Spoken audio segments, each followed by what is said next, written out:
चिलचिलाती धूप थी। गर्मी की शिद्दत से सड़कें भी ऐसा लग रहा था कि उखड़ रही थी।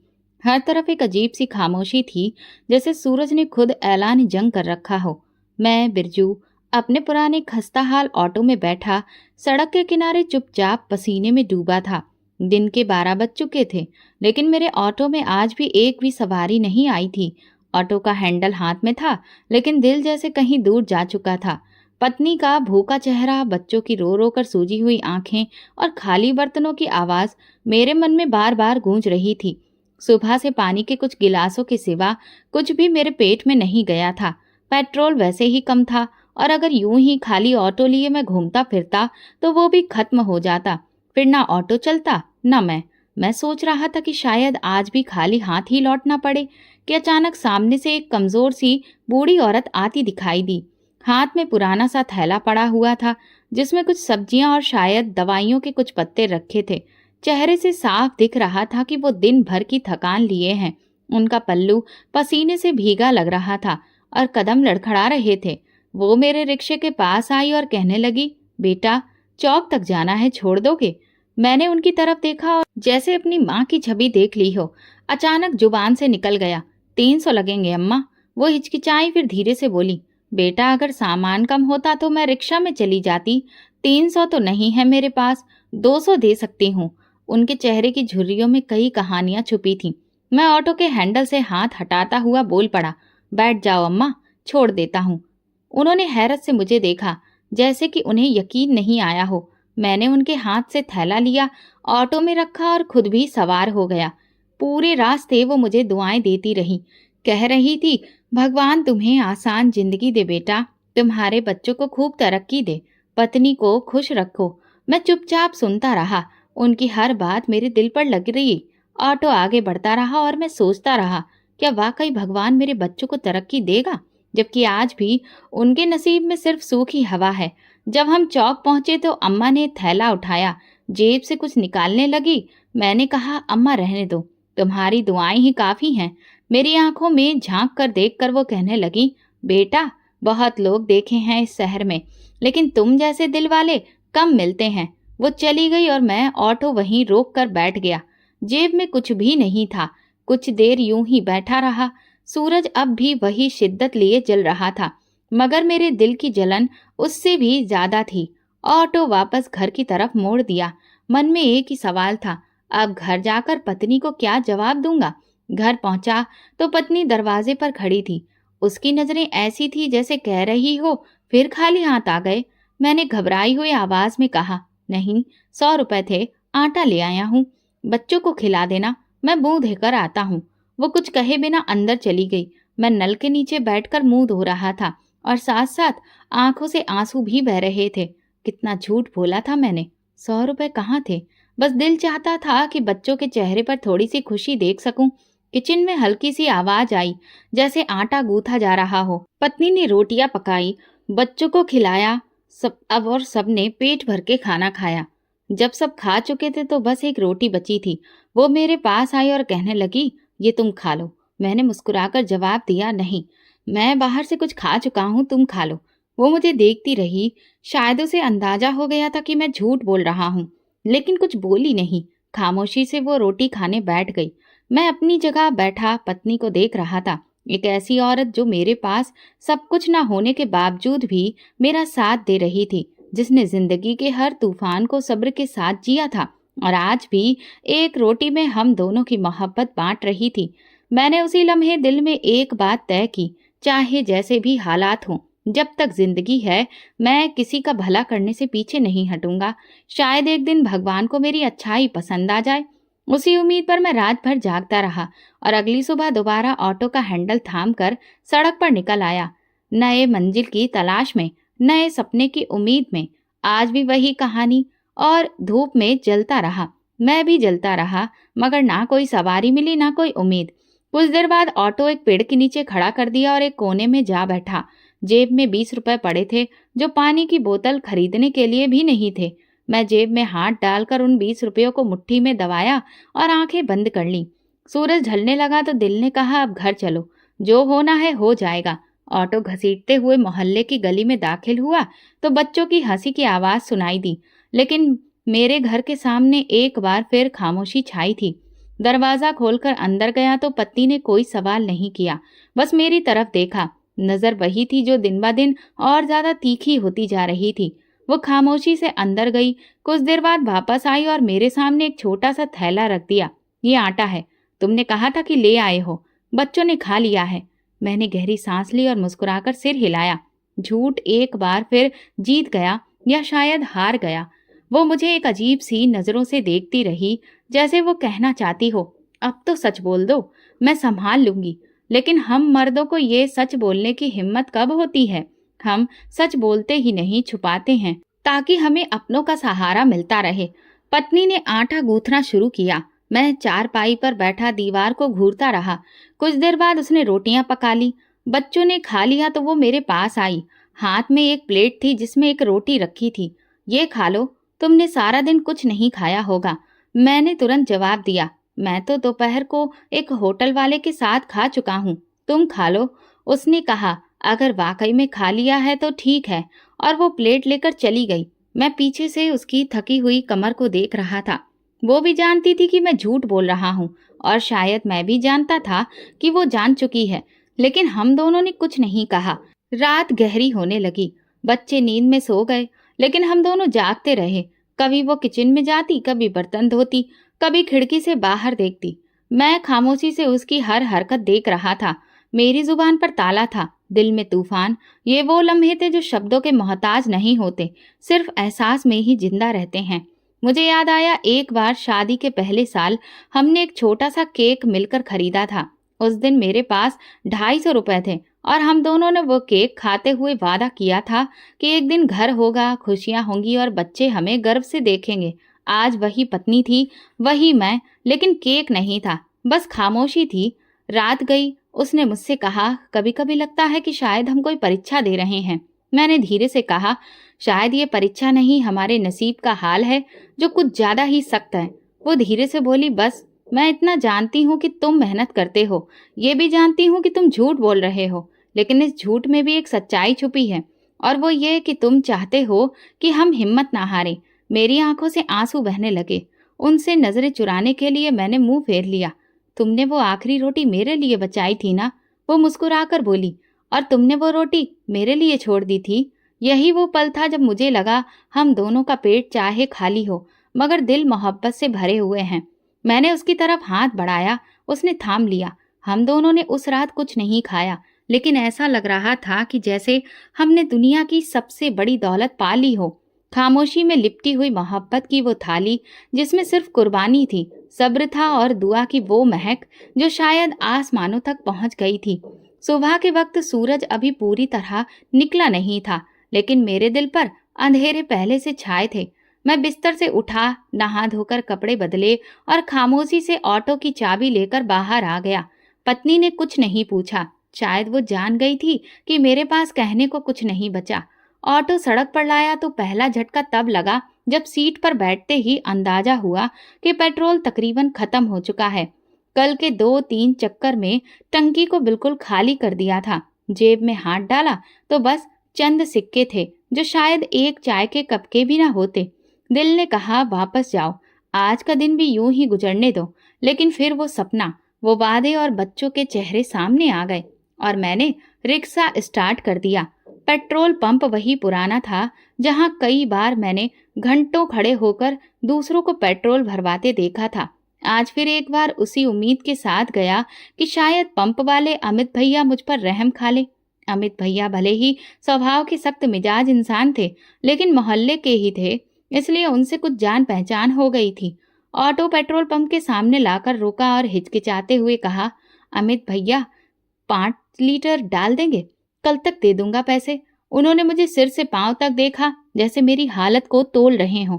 फिर नाक चढ़ाते हुए बोले, बिरजू तुम तो हमेशा उधार की ही बात करते हो।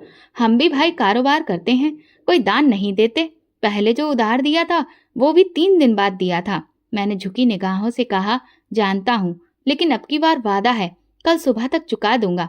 इससे पहले कि मैं बात पूरी करता, वो अचानक बोले, चलो ठीक है डाल देता हूँ, लेकिन ये आखिरी बार है, आइंदा बगैर पैसे के मत आना। मेरी खुददारी एक लम्हे को सिमट गई। जैसे किसी ने मुझे पूरी भीड़ में नंगा कर दिया हो। वहां आसपास दूसरे लोग भी मौजूद थे, कुछ मोटरसाइकिल वाले, कुछ अपने ऑटो में पेट्रोल ही भरवा रहे थे। सबने एक लम्हे को मेरी तरफ देखा और फिर नजरें फेर ली, लेकिन वो एक लम्हा सदियों जितना लंबा लग रहा था। अमित भैया ने पेट्रोल भरा, रसीद काट कर हाथ में थमाई और कहा, कल सुबह। मैं चुपचाप रसीद जेब में डाली और ऑटो लेकर पंप से बाहर निकल आया। दिल में अजीब सा बोझ था, जैसे पेट्रोल नहीं नमक भर गया हो। सड़क पर आकर मैंने ऑटो धीरे धीरे चलाना शुरू किया। हर बार किसी मोड़ पर जब मुझे कोई साथी ड्राइवर दिखाई देता तो मैं नजरें चुरा लेता। उनमें से अक्सर मेरे जानने वाले थे। अमन, विजय, जतिन सब अपने अपने ऑटो में व्यस्त थे। जब भी किसी दूसरे ऑटो वाले को सवारियां बिठाते हुए देखता तो दिल करता कि अपना ऑटो वहीं रोक दूं और पैदल घर चला जाऊं। ऑटो का हैंडल पकड़े पकड़े मेरा दिल भर आया। अगर अकेला होता तो शायद रो भी लेता, लेकिन सड़कों पर आंसू नहीं बाहर आते हैं, वहां सिर्फ धूल उड़ती है और दर्द उमड़ते हैं, सपनों की तरह पीछे रह जाते हैं। दोपहर तक 2 ही सवारियां मिली। दोनों ने कम किराया दिया और एक तो जाते जाते बहस भी कर गया, ये इतने पैसे किस बात के। मैंने कुछ नहीं कहा, बस चुपचाप आगे देखा जैसे कुछ सुना ही ना हो। ऐसे वक्त में इंसान ना तो भगवान की परवाह करता है, ना अपनी इज्जत की, बस वक्त का मुकाबला करता है, और वो मुकाबला सबसे ज्यादा जालिम होता है। शाम को ऑटो लेकर वापस मोहल्ले की तरफ आ रहा था तो रास्ते में एक जगह रुककर चाय का सोचा। चाय वाले को 50 रुपए दिए और पूछा, 1 कप चाय दे दो, बगैर बिस्किट के। चाय वाला कुछ कहने ही वाला था कि पीछे से आवाज आई, बिरजू भैया, आज भी खाली लग रहे हो। मुड़कर देखा तो जतिन था, मुस्कुराता हुआ। उसके ऑटो में 2 सवारियां बैठी थी और पीछे बड़ा सा स्पीकर बज रहा था। वो खुशहाल दिखाई देता था और मैं एक थका हारा सा। मैंने जबरदस्ती मुस्कुराकर कहा, बस यार, दिन थोड़ा सुस्त रहा, प्रार्थना करो कल अच्छा हो। वो ऑटो आगे ले गया और मैं वहीं बैठा चाय का आखिरी घूंट पीने लगा। वो घूंट जैसे हलक में कांटे बनकर उतर रहा था। खुददारी, इज्जत, सपना, हसरते, सब के सब जैसे एक कप में ही डूब गए हों। रात में घर लौटा तो पत्नी दरवाजे पर खड़ी नहीं थी, शायद थककर बच्चों के साथ सो गई थी। दरवाजा खुद खोला, चुपचाप अंदर गया और एक कोने में जाकर बैठ गया।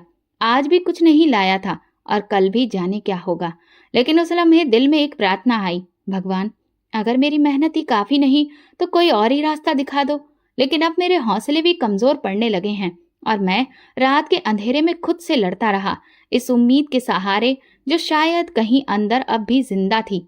अगले दिन भी रोज की तरह मेरी सुबह उम्मीद और मायूसी के बीच उलझी हुई थी। पेट्रोल का बंदोबस्त तो अमित भैया से किया हुआ था, उधार भी था, जो हर लम्हे सीने पर बोझ बनकर बैठा था। रात खाली पेट गुजरी और दिल में वही सवाल अभी भी गूंज रहा था, जो हर दिन मुझे नए लहजे में पूछता था, क्या आज का दिन अच्छा होगा। ऑटो स्टार्ट किया और सड़क पर निकल गया। गर्म हवा चेहरे पर ऐसे लग रही थी जैसे मेरी नाकामी का मजाक उड़ा रही हो। सड़क सुनसान थी, कहीं कोई साया नहीं, न सवारी न आवाज, बस ऑटो के इंजन की धीमी धीमी आवाजें और दिल की बेचैनी। दोपहर के करीब जब सूरज काफी तेज था, मैं शहर के पुराने इलाके के पास से गुजर रहा था। वहां पेड़ों के नीचे एक छोटा सा स्टॉप सा बन गया था, जहां कभी कभार बुजुर्ग लोग बैठकर आराम किया करते थे। आज भी वहां एक सफेद कुर्ता पैजामा में हल्की सफेद दाढ़ी वाले बुजुर्ग बैठे थे। उनकी आंखें बंद थीं और हाथ में कुछ था जो वो धीरे धीरे घुमा रहे थे, जैसे कोई जिक्र हो रहा हो। मैंने ऑटो थोड़ा आगे किया ही था कि अचानक वो बुजुर्ग उठे, मेरे रिक्शा की तरफ बढ़े और बिना कुछ कहे धीरे से आकर बैठ गए। मैं चौंक गया। बाबा जी, कहाँ जाना है? उन्होंने आंखें धीरे से खोली। चेहरे पर एक ऐसी नमी और सुकून था जो शब्दों से बयां नहीं हो सकता। फिर बोले, बस सीधा चलो। लेकिन बाबा जी, किस तरफ? कहाँ? सीधा चलो बेटा, सीधी राह चलने वाला कभी भटकता नहीं। ये शब्द सुनकर जैसे वक्त थम गया हो, एक अजीब सा सुकून मेरे दिल पर छा गया। उनका अंदाज, बात ऐसी थी जैसे कोई बहुत पुराना जानने वाला हो, जैसे वो मेरी आत्मा को अच्छे से पहचानता हो। ऑटो चला तो मैं बार बार शीशे में उन्हें देखता रहा। उनके होंठ हिल रहे थे, हाथ में एक माला दिख रही थी जो वो धीरे धीरे घुमा रहे थे, और हर दाने के साथ वो कुछ शब्द अपने होठों से निकालते, लेकिन इतने धीरे कि मैं सुन नहीं पाया। रास्ते में दिल चाहा कि कुछ पूछूं, लेकिन अजीब सी हिचकिचाहट ने मुझे रोके रखा। दिल जैसे कह रहा हो, चुप रहो, ये इंसान आम नहीं है। 2 घंटे बीत गए, वो बार बार यही कहते रहे, सीधा चलो, शहर के गली कूचों, ऊंची नीची पुरानी सड़कों से गुजरते हुए वो एक दरवाजे के पास पहुंचकर ऑटो से उतर गए। मैंने सांस ली और तुरंत पूछा, बाबा जी किराया?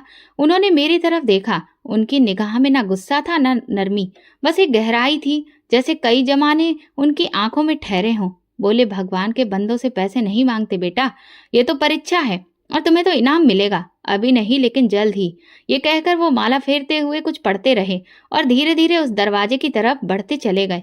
मैं वहीं खड़ा रह गया, जैसे ऑटो के साथ मेरा वजूद भी थम गया हो। उनकी बातें, उनका लहजा, उनका माला पढ़ना, सब कुछ मुझे किसी और ही दुनिया का लगा। दिल ने कहा, चलो वापस, घर में तो बच्चे इंतजार कर रहे होंगे। ऑटो मोड़ा, लेकिन कुछ गज दूर जाकर इंजन बंद हो गया। पेट्रोल पूरी तरह से खत्म हो चुका था। मैंने ऑटो को हाथ से घसीटकर शहर के बीच लाना शुरू किया। धूप अब शरीर पर नहीं, दिल पर लग रही थी। हर कदम पर पछतावा हो रहा था। आखिर क्यों क्यों उस बुजुर्ग को बिठाया, क्यों उससे किराया नहीं लिया? लेकिन फौरन दिल से आवाज आई, ये वो सवाल नहीं जो तुम करना चाहते हो। तुम सिर्फ गुस्से में हो, तकलीफ में हो, लेकिन दिल के किसी कोने में तुम जानते हो वो इंसान आम नहीं था। ऑटो को घसीटते हुए जब मोहल्ले की गली में दाखिल हुआ तो कदम जैसे पत्थर के हो गए। सूरज ढलने आया था, लेकिन माथे से पसीना बह रहा था। हर गुजरने वाला मुझे देख रहा था, कुछ हमदर्दी से तो कुछ तरस खाकर, और कुछ ऐसे जैसे कि उनकी नजरों में ये साफ था कि मैं एक नाकाम जिंदगी हूँ। ऑटो के घसीटने की आवाज, मेरे कदमों की चलने की आवाज सारी गली में सुनाई दे रही थी। घर के दरवाजे पर पहुंचा तो जैसे खुद से हारा हुआ था। थकान, शर्मिंदगी, भूख और बेबसी सब एक साथ मुझ पर टूट पड़े। अंदर पहुंचा तो सन्नाटा था। पत्नी शायद किचन में थी, बच्चे कहीं कोने में सोए होंगे। मैंने ऑटो दीवार के साथ खड़ा किया और अंदर जाते ही पत्नी की आवाज सुनाई दी, आखिर कब तक यूं ही खाली हाथ आते रहोगे? मैं दंग रह गया। उसके लफ्जों में वो टीस थी जो सिर्फ तब निकलती है जब आंखों ने बार बार आंसू पिए हों। आज भी कुछ नहीं लाए? बच्चों को 2 वक्त की रोटी भी नहीं दे सकते। सारा दिन क्या करते हो? तुम्हारे दोस्त भी तो रिक्शा चलाते हैं, उनके घरों में तो कितना अच्छा खाना बनता है, और हमारे यहाँ सिर्फ हवा। मैंने जुबान खोली, लेकिन शब्दों ने मेरा साथ छोड़ दिया। फिर बेइख्तियार भड़क उठा, तो मैं क्या करूं? जी तोड़ मेहनत करता हूं, पैसे आसमान से नहीं गिरते आरती। किस्मत में कुछ चीजें होती हैं, और वो शायद मेरे लिए दुश्मन है। वो रो रही थी, चीख नहीं रही, सिर्फ रो रही थी। उसका रोना मेरे वजूद पर हथौड़े बरसा रहा था। मैं जानती हूँ तुम मेहनत करते हो, लेकिन कब तक सिर्फ मेहनत करते रहोगे? कब कुछ बदलेगा? कब हमारे बच्चों के लिए कपड़े खरीदोगे? खाना बिना किसी हिसाब के कब खाएंगे? मैंने चारपाई की पट्टी पर जोर से मुक्का मारा और उठकर कमरे से बाहर आ गया। दीवार से टेक लगाकर आंखें बंद कर ली। अंदर से पत्नी के सिसकने की आवाजें आ रही थी। मैं जानता था वो कमजोर नहीं थी, लेकिन गरीबी इंसान के अंदर की मजबूत मिट्टी को भी हिला देती है। कुछ पल गुजरे, पत्नी दरवाजे पर आई। उसकी आवाज धीमी और थकी थी। बच्चे अभी तक भूखे हैं, तुमने तो कम से कम कुछ खाया होगा, उनके बारे में भी सोचो। मेरे पास कुछ भी नहीं है आरती। आज सिर्फ एक बुजुर्ग बैठे जिन्होंने किराया दिया ही नहीं। फिर मैंने उनसे उन बाबा जी के बारे में उसे सब कुछ बताया। वो चुपचाप मुझे देखती रही, फिर अंदर चली गई। मैं भी पीछे गया। कमरे में बच्चे बेखबर सो रहे थे। उनके चेहरे पर थकान थी, लेकिन शायद भूख ने उन्हें नींद की पनाह में भेज दिया था। पत्नी एक तरफ बैठी थी, आंखें लाल थी। मैं उसके पास गया और कहा, मुझे माफ कर दो। मेरे बस में होता तो मैं तुम्हारे और उन बच्चों के लिए दुनिया की हर खुशी खरीद लेता, लेकिन आज मेरे हाथ खाली हैं, दिल भरा हुआ और जमीर जख्मी है। वो मेरे कंधे पर हाथ रखकर बोली, मैं तुमसे ज्यादा अपने आप से नाराज हूँ। पहली बार ऐसा हुआ कि हम दोनों एक दूसरे के शब्दों से नहीं, खामोशी से जुड़े। उस रात भी कुछ नहीं खाया, पेट खाली था, दिल में बेनाप सा बोझ। कमरे में अंधेरा था, पंखा धीरे धीरे घूम रहा था और हम दोनों अपनी मायूसियां और सपने बांट रहे थे। मैंने चुपके से दिल में फैसला किया कि अगली बार अगर वो बुजुर्ग दोबारा मिले तो मैं ना सिर्फ उनकी बात समझूंगा, बल्कि उनके हर शब्द को दिल में उतारूंगा। लेकिन उससे पहले मुझे अपने खुद के जख्म भरने होंगे, ताकि मैं दोबारा खड़ा हो सकूं।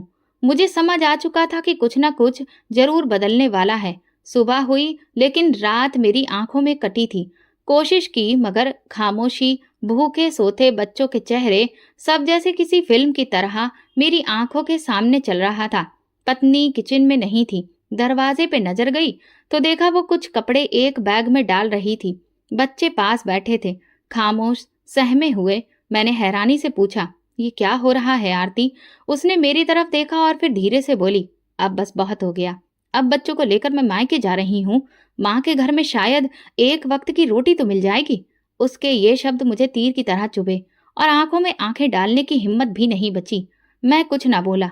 आरती, देखो, अब कुछ मत कहो। मैं जानती हूँ तुमने मेहनत की है, लेकिन भूख, बच्चों की खामोश आंखें और खाली बर्तन अब बर्दाश्त से बाहर है। शायद मुझे मेरे मायके में कुछ सुकून मिले, तुम्हें भी और मुझे भी। वो बाहर निकल गई। बच्चों को चुपचाप उंगली पकड़कर साथ ले गई। दरवाजा बंद हुआ तो ऐसा लगा जैसे जिंदगी का सबसे कीमती हिस्सा मुझसे छिन गया हो। मैं चारपाई पर बैठ गया। दिल जैसे टुकड़ों में बट गया। खामोशी ऐसी थी जैसे पूरा मोहल्ला सुन रहा हो कि बिरजू की पत्नी बच्चे लेकर चली गई।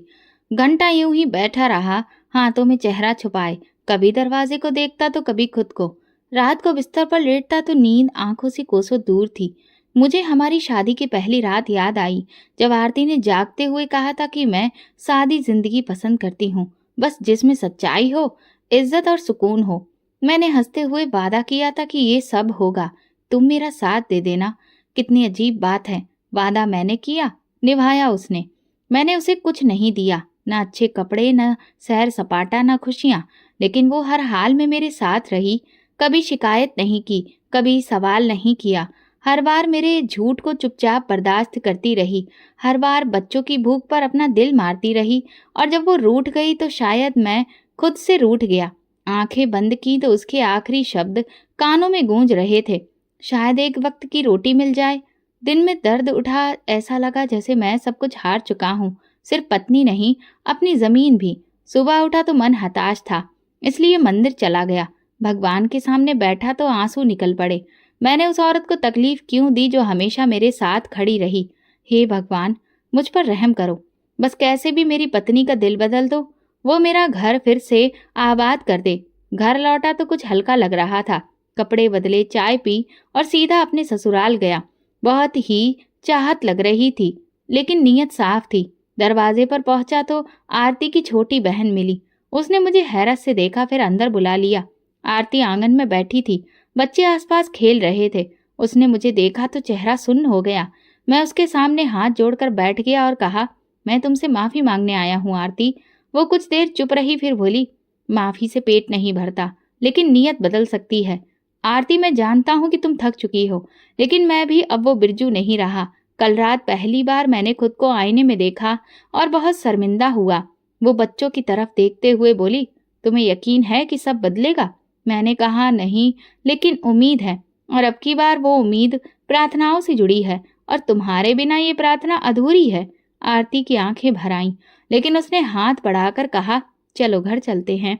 वापसी का रास्ता मेरे दिल के बोझ को हल्का करता जा रहा था। इस बार वो मेरे साथ थी, बच्चों के साथ और एक नई उम्मीद के साथ। शायद सब कुछ अब भी वैसा ही हो, वही ऑटो, वही तंग हाली, लेकिन एक बात जरूर बदल गई थी। अब हम फिर से एक साथ थे, और यही सबसे बड़ी दौलत थी।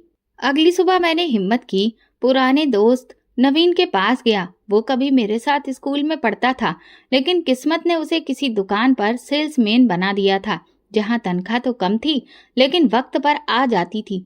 नवीन, कुछ दिन का उधार चाहिए, सिर्फ इतना कि ऑटो में पेट्रोल डलवा सकूं। नवीन ने एक पल मुझे देखा, फिर जेब से कुछ नोट निकालकर थमा दिए। बिरजू, मुझे याद है जब हम बच्चे थे तो तुमने मेरे लिए स्कूल में किताब खरीदी थी। आज वही कर्ज लौटा रहा हूँ। मैंने नजरें झुकाकर धन्यवाद कहा। दिल अजीब सी नरमी से भर गया था। ऐसा लगा जैसे शायद प्रार्थनाएं अब रास्ता बनाने लगी हैं। पेट्रोल डलवाकर ऑटो सड़क पर ले आया। अभी सूरज पूरी तरह से निकला नहीं था, लेकिन दिल में अजीब सी रोशनी महसूस हो रही थी। वो दिन दूसरों की तरह आम दिन लग रहा था, जब तक मैं पुराने इलाके के मोड़ पर नहीं पहुंचा, जहां रास्ते के किनारे वही साया खड़ा दिखाई दिया। मेरे दिल की धड़कन तेज हो गई। वही सफेद कपड़ों में हल्की सफेद दाढ़ी वाले बुजुर्ग, जिन्होंने मुझे पहले भी किराया नहीं दिया था और कहा था, भगवान के बंदों से पैसे नहीं मांगते। मैंने ऑटो रोक दिया। बिना कुछ कहे वो आकर बैठ गए। मैंने धीरे से पूछा, कहाँ जाना है बाबा जी? वो मुस्कुराए, जैसे मुझे पहचान लिया हो। कहाँ जाना है, ये तो तुम्हें पता होना चाहिए। मैं तो बस तुम्हें तुम्हारे ही रास्ते पर वापस ला रहा हूँ। मैं उनकी बात पूरी तरह समझ नहीं पाया, लेकिन दिल किसी राज को ढूंढने लगा और ऑटो चल पड़ा। रास्ते में वो माला निकाल कर जपने लगे। मैंने शीशे में देखा, उनके होंठ हिल रहे थे। फिर कुछ दूरी पर पहुंचने पर उन्होंने मुझे रुकने को कहा। ऑटो से उतरते हुए वो मेरे पास आए और माला मेरे हाथ में थमाकर धीरे से बोले, भगवान की पूजा पाठ करो बेटा, वही तुम्हारे दिल के दरवाजे को खोलेगा। लेकिन याद रखना, दरवाजे सिर्फ उनके लिए खुलते हैं जो दस्तक देना जानते हैं। मैंने माला हाथ में ली, जैसे किसी बहुत ही पवित्र चीज को छू रहा हूँ। वो बुजुर्ग धीरे धीरे चलते हुए गली में खो गए और मैं वहीं खड़ा रहा। दिल में हलचल थी, जैसे सीने के अंदर कुछ जागने लगा हो। घर लौटा तो आरती ने पूछा, कोई सवारी मिली? मैंने उसे माला दिखाई और कहा, आज एक और मुलाकात हुई उन्हीं बुजुर्ग से। वो हैरत से माला देखने लगी, फिर मेरे चेहरे की तरफ देखकर खामोश हो गई। जब सब सो गए तो मैं माला निकालकर पूरे मन से भगवान का नाम जपने लगा। मुझे ऐसा लगा कि जैसे बरसों का बोझ एक एक करके मेरे आंसुओं से बह गया। मैं थक गया हूँ भगवान, लेकिन अब मैं समझ चुका हूँ कि जो कुछ है बस तू ही है। मैं बहुत सारे इंसानों से मांगता रहा, लेकिन अब मैं तुझसे मांगता हूँ, मेरी खुददारी को ऐसे जाल में ना फंसने देना कि मैं फिर से टूट जाऊं। जब मैं माला जपने के बाद आराम से बैठा तो मुझे हकीकत का पता चला। वो कोई आम माला नहीं थी। उसके दाने हल्के से चमकने लगे थे, जैसे हर एक दाने में कोई दिया जल रहा हो। मैं घबरा गया, आंखें मली, दोबारा देखा, वही रोशनी मेरी जेब में थी जिसे चांदनी सिमट आई हो। दिल धड़कने लगा, लेकिन खौफ नहीं था, यकीन था। मैंने उस माला को सीने से लगाया और कमरे की खिड़की से बाहर आसमान की तरफ देखा। मुझे लग रहा था कि ये कोई इत्तेफाक नहीं, वो बाबा जी, उनकी बातें, वो माला, सब कुछ भगवान की तरफ से एक संदेश था। मैंने फैसला किया कि अब मैं बरकत की तलाश में निकलूंगा। अब वो माला सिर्फ मेरी नहीं रही थी, वो मेरे मन की जुबान बन चुकी थी। अगले दिन जब मैं अपने काम से लौटा तो समय निकालकर माला को एक बार फिर से फेरना शुरू किया। लेकिन ये क्या, अचानक मैंने देखा कि माला से खून की बूंदें गिरने लगी। ये देखकर मेरा दिल सदमे में आ गया और मैं हड़बड़ा उठा। लेकिन तभी अचानक ऐसा लगा कि वो खून के धब्बे गायब हो चुके थे।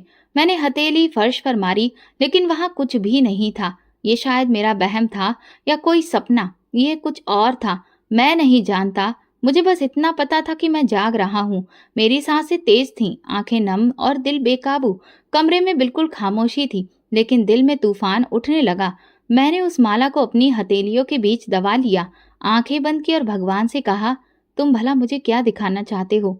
उसी वक्त एक अजीब सा एहसास दिल में जगा। क्या वो खून के कतरे मेरे दुखों की परछाई थे या मेरे किसी गुनाह का बोझ? कुछ समझ ही नहीं आ रहा था।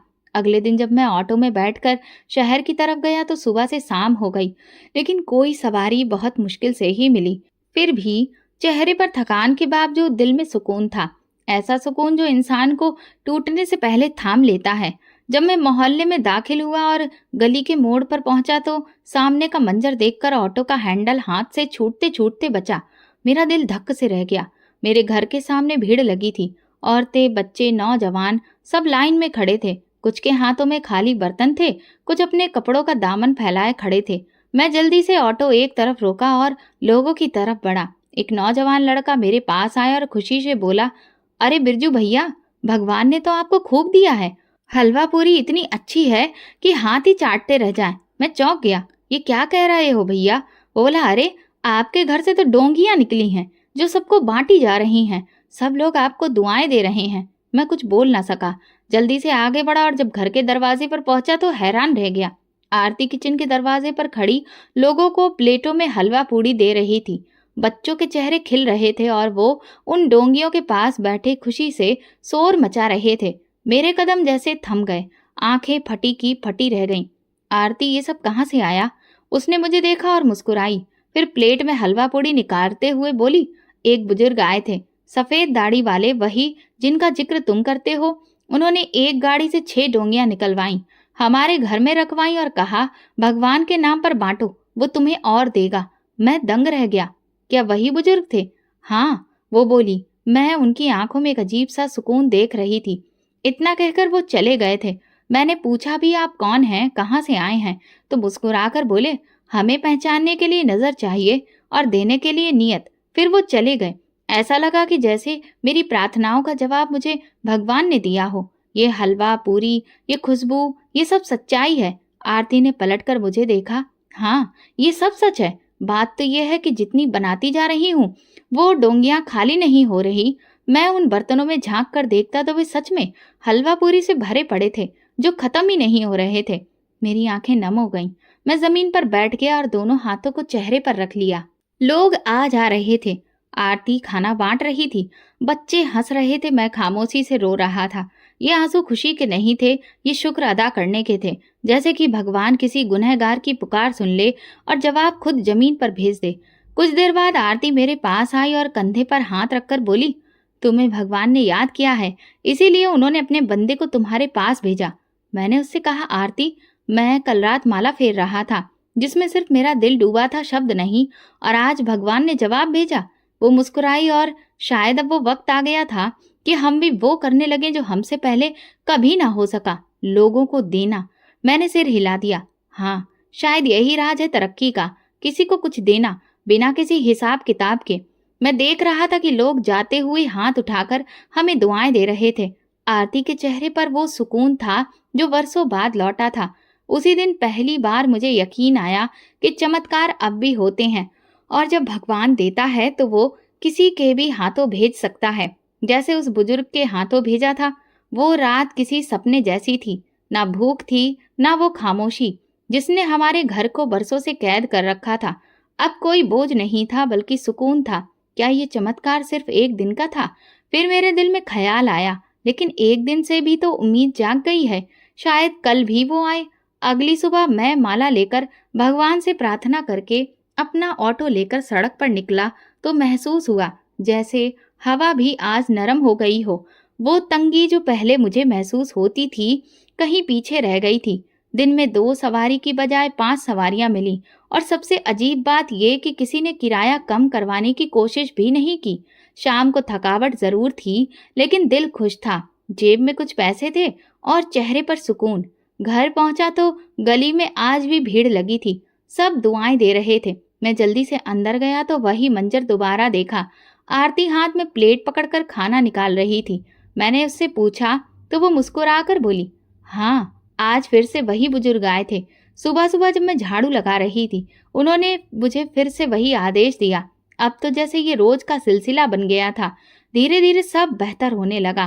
पहले जहां दिन भर में 200 रुपए बनते थे, अब 400-500 आराम से बन जाते थे। सवारियां खुद आकर बैठने लगी। कुछ तो मुझे नाम लेकर पूछती, आप बिरजू भैया हो ना, जिनके घर से रोज खाना बनकर जाता है? ये सब मेरी समझ से बाहर था, लेकिन दिल गवाही दे रहा था कि इसके पीछे सिर्फ एक ही ताकत है, भगवान की। वही है जो ये सब देता है, जो लोगों के दिलों को बदल देता है। एक दिन एक नौजवान मेरे ऑटो में बैठा। उसकी आंखों में नमी थी। रास्ते भर वो चुप रहा, लेकिन उतरते वक्त बोला, बिरजू भैया, आपको पता नहीं, आपके दिए खाने ने मेरी पत्नी की जान बचा ली। वो 2 दिन से भूखी थी, और जब कल आपके घर से खाना मिला तो मैंने पहली बार उसकी आंखों में खुशी देखी। मैंने नजर झुका ली। होठों पर शुक्र था, आंखों में नमी। रात को मैंने आरती से कहा, अब मुझे समझ आ रहा है, असली तरक्की सिर्फ अपनी इज्जत और नाम को बचाने में नहीं, बल्कि किसी और के खाली बर्तन को भरने में है। वो हल्के से मुस्कुराई और बोली, हम तो बस हाथ हैं, देने वाला वही है। उन दिनों में मेरी सोच बदलने लगी थी। पहले मैं दिन भर सवारी के लिए भागता था, अब सुकून से काम करता था। हर सवारी को इज्जत से बिठाता, नरमी से बात करता और उससे ज्यादा दिल से कमाता। और अजीब बात यह थी कि अब जब मैं किसी को ऑटो में बैठाता था तो उनके चेहरे पर सुकून आ जाता, जैसे मेरे साथ बैठना उनके लिए किसी राहत का जरिया हो। आरती भी बदल गई थी। जो कभी हर बात पर शिकायतें करती थी, अब हर बात पर शुक्र अदा करती है। रोज भगवान से पूछती है और खाना बांटने की तैयारी करती है। हम दोनों के बीच अब कोई दूरी नहीं थी। एक प्रार्थना और एक यकीन हमारे बीच आ चुका था। मैं जान चुका था कि नरमी सिर्फ शब्दों में नहीं, बल्कि हमारे व्यवहार में भी होनी चाहिए। सच सिर्फ जुबान से नहीं, बल्कि दिल से भी बोला जाए तो असर करता है। और तरक्की सिर्फ कमाने से नहीं, बल्कि बांटने से भी बढ़ती है। एक दिन शाम के वक्त जब सारा खाना बन चुका था और मोहल्ला खामोशी की चादर ओढ़ने लगा, मैं अकेला घर के पिछवाड़े में बैठा हुआ था। माला को उंगलियों में घुमा रहा था। आरती बच्चों को सुलाने अंदर जा चुकी थी और मेरे आसपास रात का सुकून था। नजरें आसमान पर टिकी थीं और दिल में कई सवाल पैदा हो रहे थे। आखिर वो वक्त क्यों आया था? वो दिन जब घर में कुछ नहीं था, न जुबान पर सुकून था और न दिल में शांति थी। मैंने अपनी जिंदगी को पलट कर देखना शुरू किया। वो वक्त याद आया जब मेरे पास कुछ थोड़ा बहुत था। कभी कुछ बच जाता था, लेकिन कभी भी किसी को देने का ख्याल नहीं आया। कभी किसी भूखे को खाने की पेशकश नहीं की, ना किसी गरीब का हाल पूछा। मेरे लिए पैसे का मतलब मेरे जेब में आने वाली रकम थी, जिसे बचाना, संभालना और सब अपनों पर ही खर्च करना मेरा असली मकसद था। तभी मुझे कुछ बरसों पहले का एक वाकया याद आया। एक इंसान मेरे ऑटो के पास आया था। उसके कपड़े गंदे थे, चेहरे पर थकान थी और हाथ में छोटा सा थैला था। उसने कहा, भैया पैसे नहीं हैं, लेकिन मेरी माँ अस्पताल में है, क्या तुम मुझे छोड़ सकते हो? मैंने खाली मुस्कुराहट के साथ कहा था, भैया ये ऑटो किसी खैरात का जरिया नहीं, कारोबार है। और फिर मैं आगे बढ़ गया था। आज याद आया तो दिल जैसे किसी ने मुट्ठी में जकड़ लिया। मेरे अंदर की आवाज बोली, शायद वही दिन था जब मेरी किस्मत से तरक्की को अलग कर दिया गया। मैं अपने अंदर झांकने लगा। मुझे वो सब चेहरे याद आने लगे जिन्हें मैंने कभी नजरअंदाज किया। वो सब हाथ जो मुझे कुछ मांगने के लिए बढ़े थे, मैंने उन्हें झटक दिया था। मेरी जिंदगी में जो तंगी थी वो सिर्फ तुम्हारी हालत की वजह से नहीं, मेरी नीयत की तंगी थी, मेरी सोच की तंगी थी। और अब जब वो बुजुर्ग आए जिन्होंने मुझे ये माला देकर एक नया रास्ता दिखाया है, अब सब बदलने लगा है। अब मैं ऑटो चलाता हूँ तो कोई बुजुर्ग नजर आ जाए तो मैं उन्हें नमस्कार बोलता हूँ। रास्ते में कोई बच्चा मिल जाए तो उसे पानी पिलाता हूँ। जो कभी सिर्फ अपनी फिक्र करता था, अब दूसरे चेहरों को अपना मानकर देखता है। एक दिन मैंने ऑटो रोका तो सड़क किनारे बैठा एक मजदूर दिखा। हाथ में रोटी थी, लेकिन सब्जी नहीं थी। मैंने अपना दोपहर का खाना जो आरती ने मुझे दिया था वो निकाला और उसके सामने रख दिया।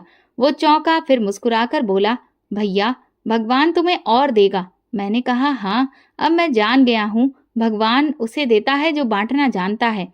फिर मैंने कुछ बचत से एक छोटी सी रोटी की टोकरी तैयार की। रोज सुबह एक तरफ रख देता और शाम तक जितने भी जरूरतमंद नजर आते उन्हें पेश करता। वो दिन भी आया जब मुझे लगता था कि मेरी जिंदगी बदल चुकी है, लेकिन मेरे दिल में एक नई उम्मीद जाग चुकी थी। अब मैं सिर्फ लेने वाला नहीं रहा, मैं देने वाला बन चुका था। आरती भी मेरे साथ थी। वो भी खाने के साथ कुछ कपड़े भी अपने जमा करके लोगों में बांट रही थी। हम दोनों खामोशी से एक नया रास्ता अपना चुके थे। एक दिन आरती बोली, पता है, पहले हमारे घर के दीवारें सिर्फ भूख संभालते थे, अब प्रार्थनाएं संभालते हैं।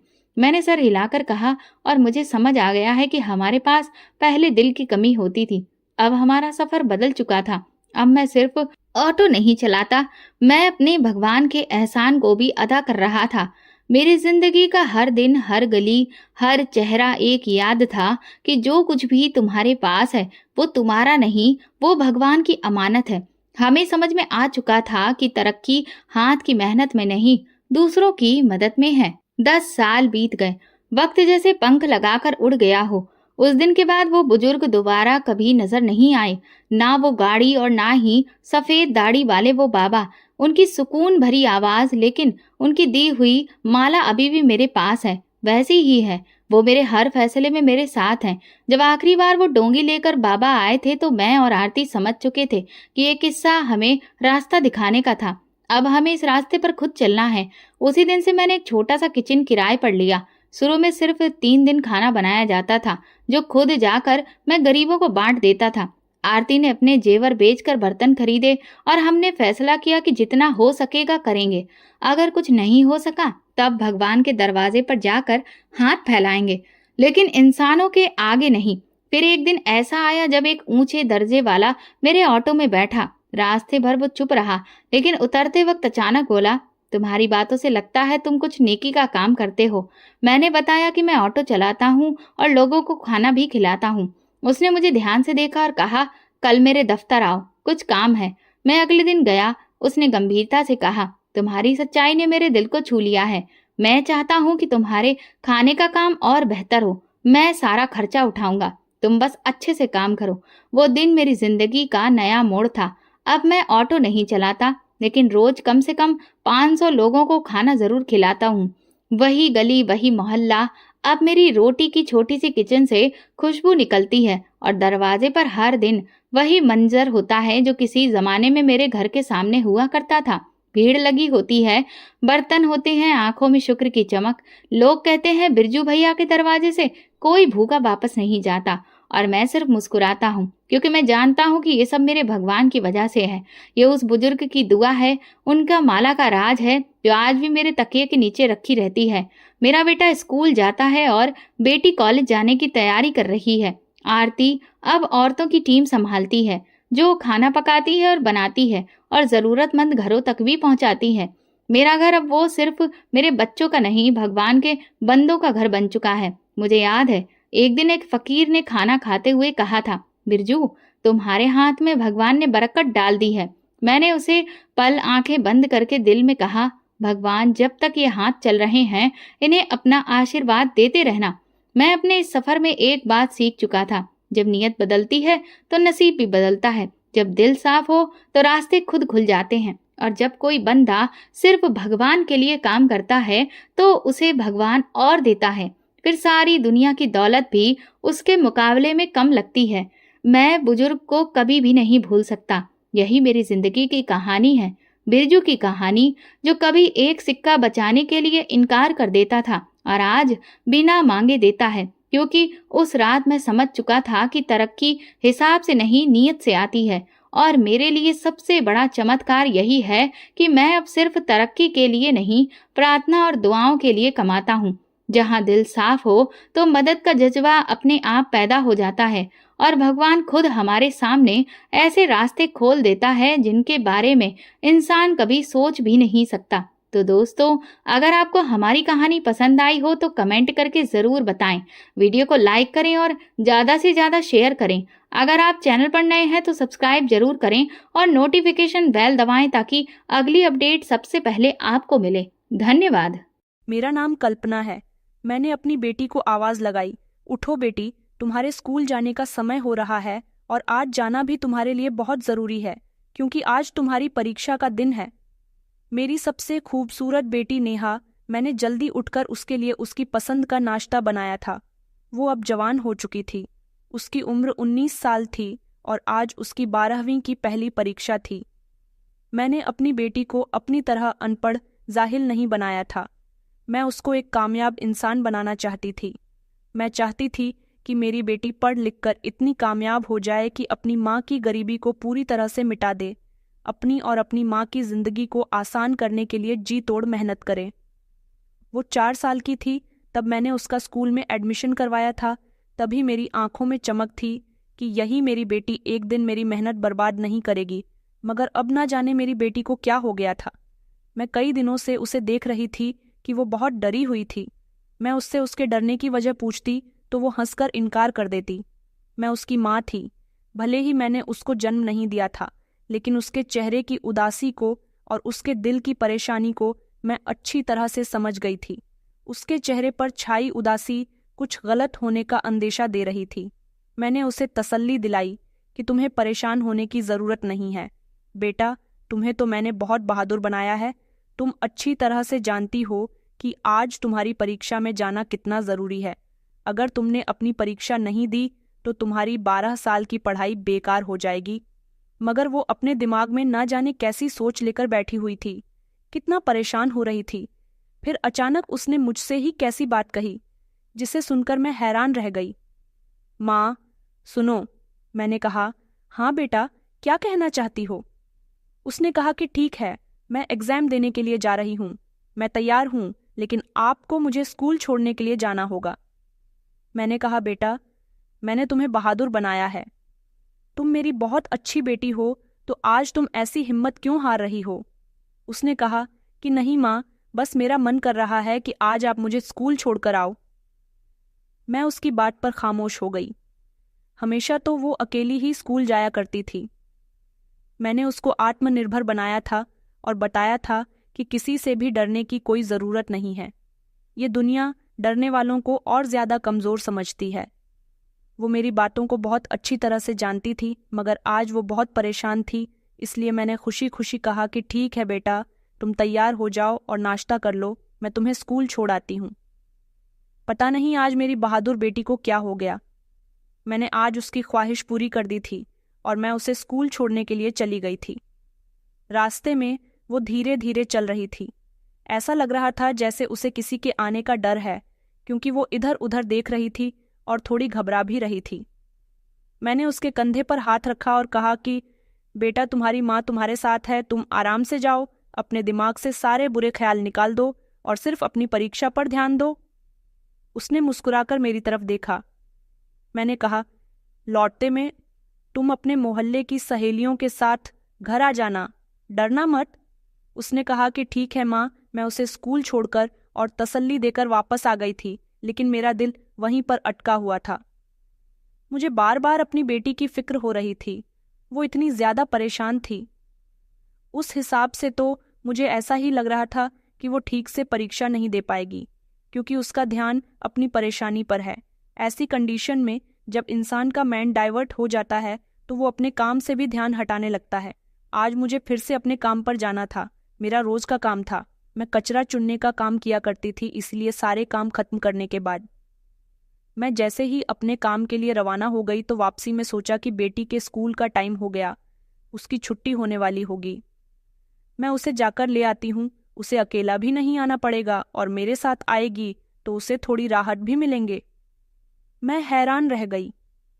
जैसे ही मैं आगे बढ़ी तो मेरे पैरों में एक नुकीली चीज का एहसास हुआ।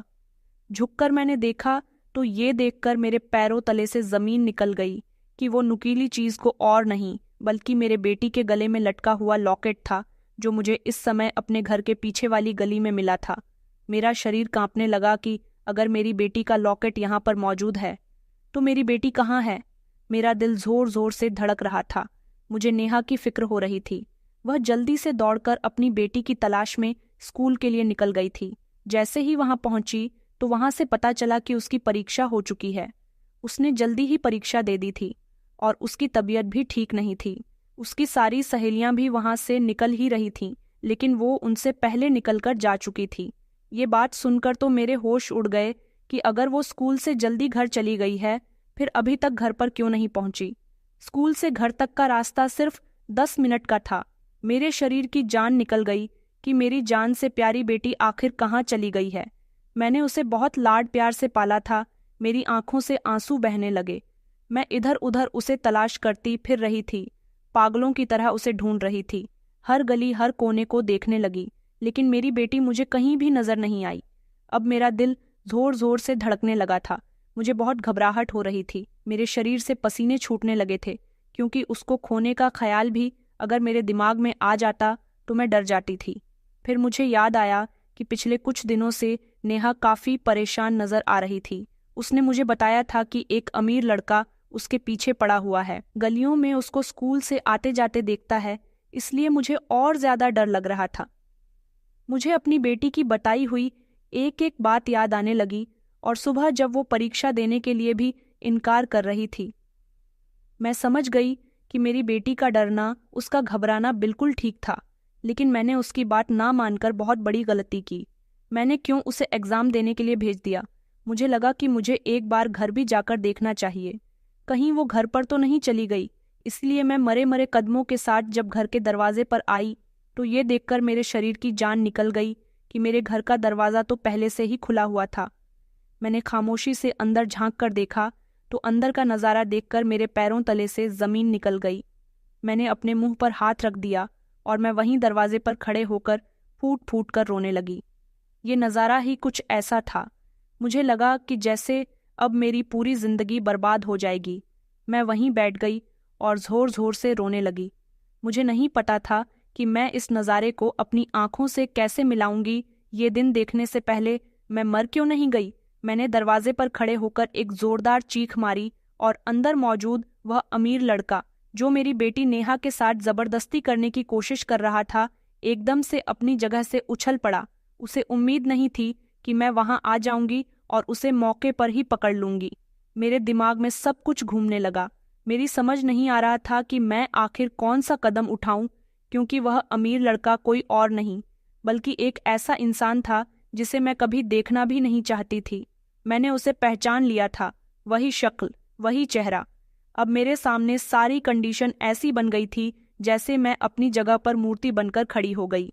जो नज़ारा मैंने अपनी आंखों से देखा था, उस नज़ारे ने मेरे दिमाग को पूरी तरह से बंद कर दिया था। मैं कुछ भी सोचने के काबिल नहीं रही थी।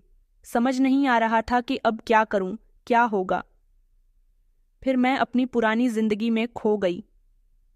मैं अपने माता पिता की सबसे बड़ी बेटी थी। वैसे तो मेरे 3 भाई बहन और भी थे, लेकिन मैं उनकी पहली औलाद थी। मेरे माता पिता बहुत गरीब लोग थे और उनके बिना पर मैं भी गरीब ही कहलाई जाती हूँ।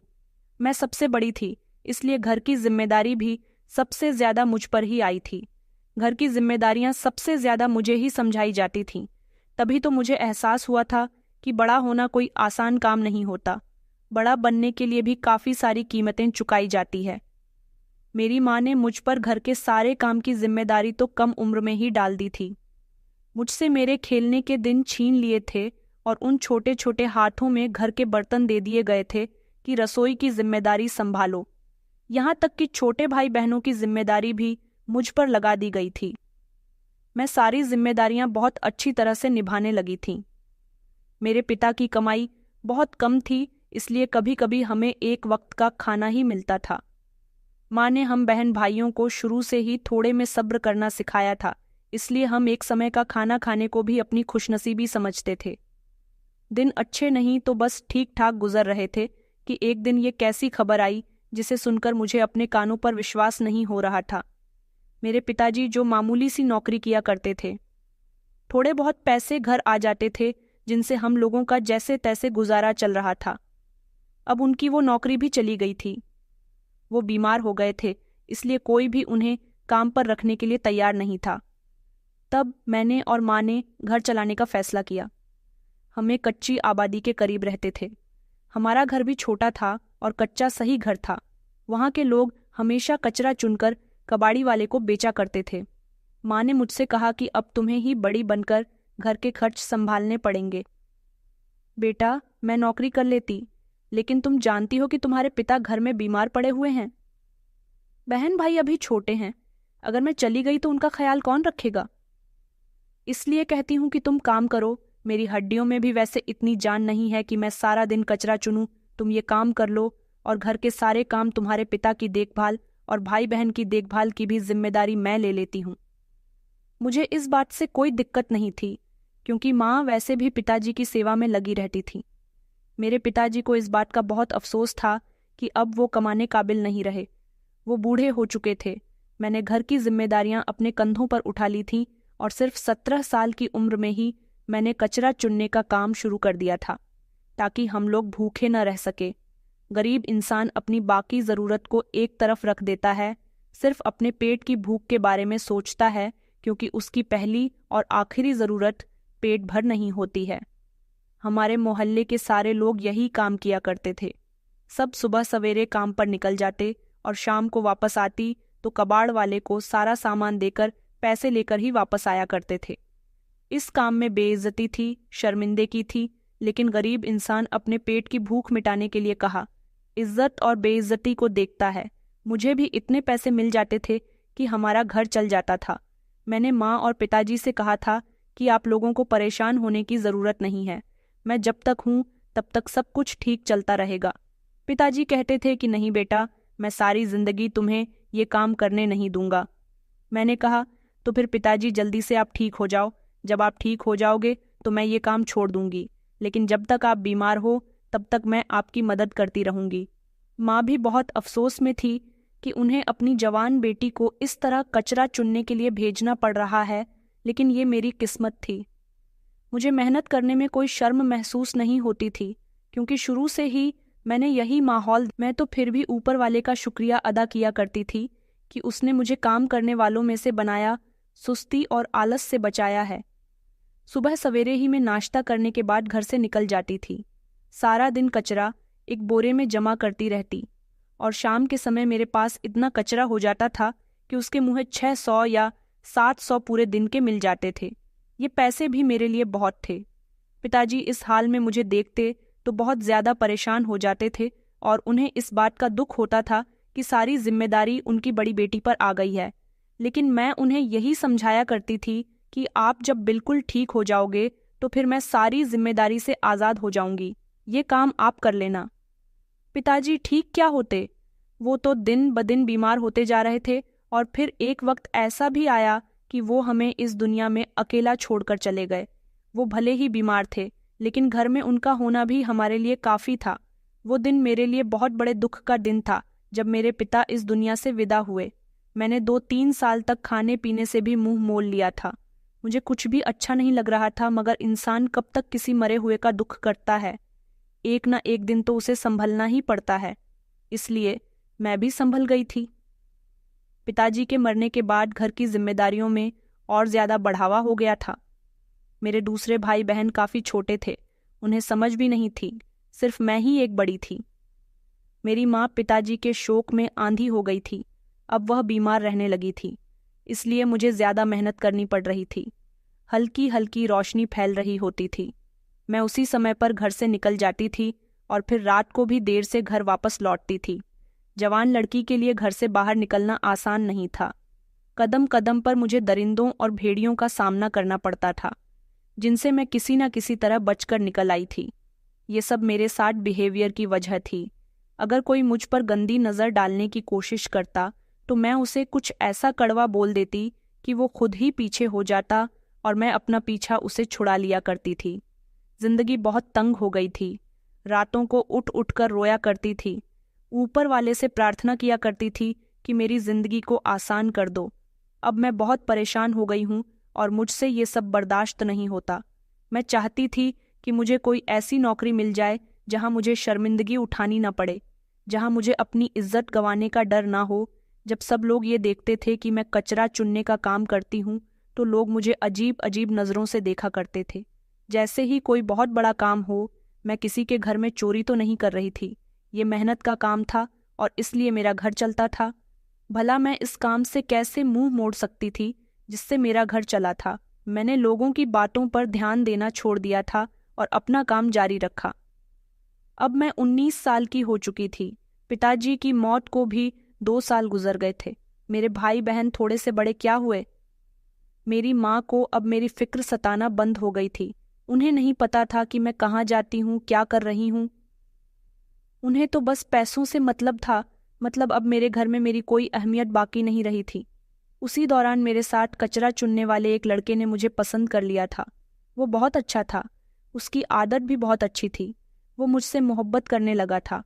उसने शरीफ लोगों की तरह मुझे पसंद करने के बाद मेरे घर रिश्ता भेजा तो मेरी माँ गुस्से से भड़क उठी। कहने लगी, क्या तुम घर से बाहर ये काम करने के लिए जाया करती थी ताकि लड़कों को अपनी मोहब्बत के जाल में फंसा सकूं? तब मैं पहली बार अपनी माँ की किसी बात पर रो पड़ी थी। उन्हें अपनी बेटी पर भरोसा नहीं था। अगर मैं कोई गलत काम कर रही होती तो ये लड़का इज्जत से मेरे घर रिश्ता लेकर ना आता। मैं उसके साथ भाग भी सकती थी। मैंने माँ से कहा कि आपको तो मेरा एहसानमंद होना चाहिए था कि मैं एक लड़की होकर भी पूरे घर का खर्च उठा रही हूँ और मेहनत से काम करती हूँ। अगर मैं मेहनत नहीं करूँ तो आप लोगों को खाना भी नसीब नहीं होगा, लेकिन इसके बावजूद भी आप अपनी बेटी को ही गलत ठहरा रही हो। माँ ने मुझ पर ऐसे इल्ज़ाम लगाए तो मेरा दिल टूट गया था और अब मैंने उनसे साफ शब्दों में कह दिया था कि मैं यहाँ नहीं रहूँगी। हाँ, मैं भी इस लड़के से मोहब्बत करती हूँ और मैं इसके साथ शादी करना चाहती हूँ। शादी करके इसके साथ जाना चाहती हूँ, क्योंकि मैं अब आप लोगों की जिम्मेदारी और नहीं उठा सकती। माँ ने जब देखा कि अब मैं जिद पर आ गई हूँ तो उन्होंने फौरन से मेरा रिश्ता उसके साथ तय कर दिया और इस बात का मुझे कोई अफसोस नहीं था कि मैं इस घर को छोड़कर चली जाऊंगी।